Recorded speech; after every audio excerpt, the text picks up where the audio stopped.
and welcome to Money for Economics episode 11. In this episode, we'll talk about disarmament. If you want to get in touch, my email is in the top left corner of the screen. Here's some reasons why to disarm the police force. First one is when the police officers get aggravated or if they get assaulted, they might shoot the person in self defense. Um, that is to me it's well. Firstly, it's avoidable, but secondly, it's basically unproportional use of force, and also to do with that is like when you shoot a fleeing suspect, and you can actually make the suspect either die or bleed out, and then yeah, obviously. A third reason, um, faction violence. If gangs don't have weapons, then you can just really arrest them on the spot. But if gangs do have weapons, then it's likely to lead to a shootout with the police force, stuff like that. And also factions, they can't really they if they might exist, but they can't really. If they're not armed, then they can't really defend themselves from each other and really try and stay alive by fighting the government. Some other reasons are listed on this slide. Some other things are listed on this slide. Personnel, they have to be trained in hand-to-hand disarmament. So if they are assaulted with fists or with some form of melee weapon, they need to be able to disarm them. And obviously, having body armor that's resistant to melee weapons is should be given to all personnel doing their duties on the field. Hunters and trophy weapons should be allowed, I think, but they shouldn't be stored at home. There should be public arsenals, and basically, if you want to go hunting, you have to tell that arsenal, "I'm going to be hunting from this and this day to this and this hour," and then after you have to basically return the arsenal when that time return your weapons to the arsenal when that time starts. Now, hunting weapons are low caliber. They can't really be used to create a sort of an army or an insurgency.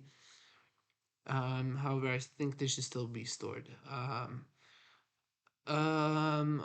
was exploring the possibility to remove parts that make the bullets fire and then keep those in public arsenals and then let the people carry their weapon, but so it doesn't have the ability to shoot bullets. Um, that's another thing to consider.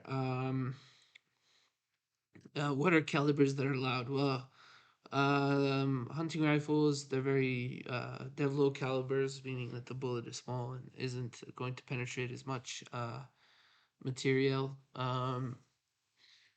However, I think basically just weapons that the army uses, like assault rifles, they shouldn't be allowed for civilian users. So yeah, private workshops and gunsmiths, they can still continue to do what they do. Obviously, any civilian who holds firearms are going to need a license to hold those firearms. They will also get an allowance of ammunition. They won't be able to stockpile ammunition at home. So prohibited weapons, chemical weapons, phosphorus bombs, and mines. They will no longer be produced, and they will be disposed of. I think that's one of the one big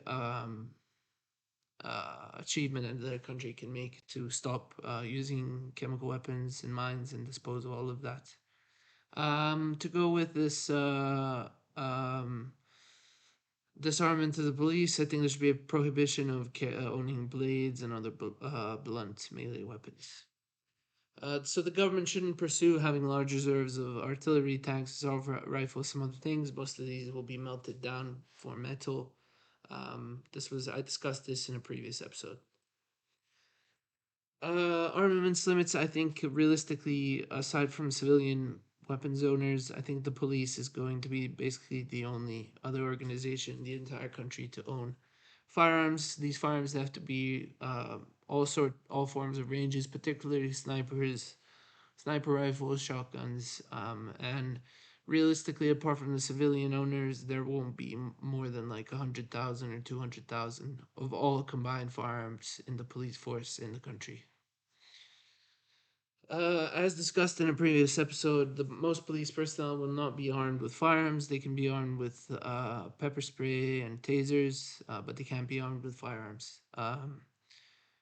Only armed reaction teams exist per local area, and they have to be called in by a disarmed police unit that requires assistance, basically for that requires weapons to deal with the case.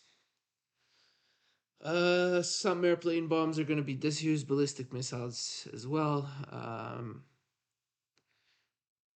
And here we are, some other things that didn't make it into the presentation, so you can read these.